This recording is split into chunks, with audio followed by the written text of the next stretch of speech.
Bob and the Spectral Hotel. It was close to midnight when Bob found himself on a foggy street clutching his travel bag. He was tired, cold, and desperate for shelter when a glowing vacancy sign flickered in the window of a once grand hotel. The building loomed over him, its windows aglow with a faint golden light. Rain began to fall in heavy drops.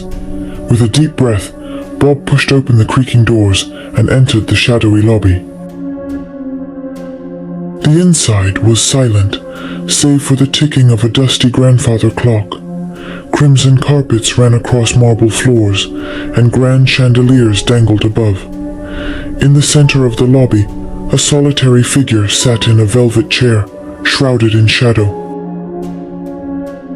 Bob hesitated, his footsteps echoing as he approached. The man, old and pale, looked up. His eyes seemed to flicker like candlelight. "This hotel is not normal," the stranger whispered, voice low. "Beware what you seek here." Before Bob could reply, the man vanished into the gloom. With a shiver, Bob forced himself forward to the reception desk. A faded bell sat beside an ancient guest book. He signed his name, barely noticing the smudged, archaic handwriting from guests long past. The room key slid across the counter by unseen hands. Room 001. His footsteps echoed endlessly as he followed a narrow corridor. The air grew colder and the lights dimmer with each step.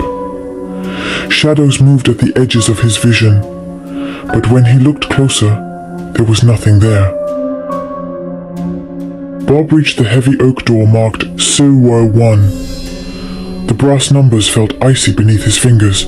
He unlocked it and stepped inside. A cold gust whistled past, extinguishing the hallway lights and plunging the corridor behind him into darkness. The room was lavish but eerie. A four-poster bed, velvet drapes fluttering through the windows were closed, and an old mirror facing a fireplace. Lightning flickered outside, and in its glow, ghostly figures seemed to shimmer in the mirror's depths. Bob's heart pounded, but curiosity overcame his fear.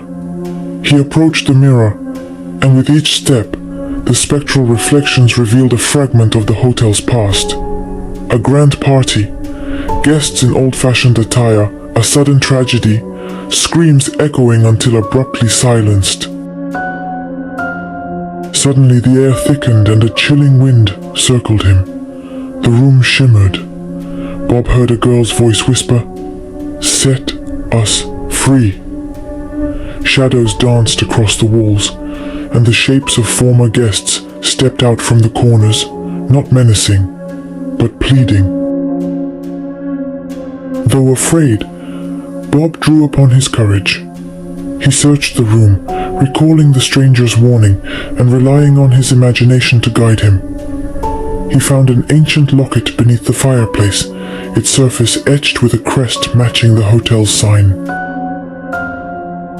Opening the locket, a golden light burst forth. The spirits gathered around, their forms softening. "Thank you," the girl's voice whispered again. "Our story is yours to remember."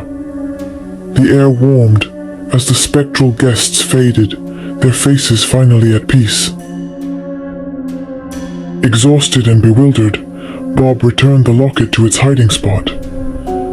As dawn crept through the curtains, the hotel's chill lifted. He packed his bag and left room 01, the hall no longer echoing with unseen footsteps. In the lobby, the velvet chair was empty. The old clock chimed softly, and sunlight poured through the dusty windows. Bob stepped out of the hotel and onto the quiet street, tucking the memory of his night and the courage he'd found close to his heart. As he glanced back, the hotel's facade gleamed anew, the shadows of the night gone. Bob smiled, knowing he had helped free the hotel's secrets, and that his imagination had turned a haunting into a tale of bravery. From that night onward, Bob became a storyteller, weaving tales of courage and adventure, knowing better than anyone the power imagination holds in even the darkest of places.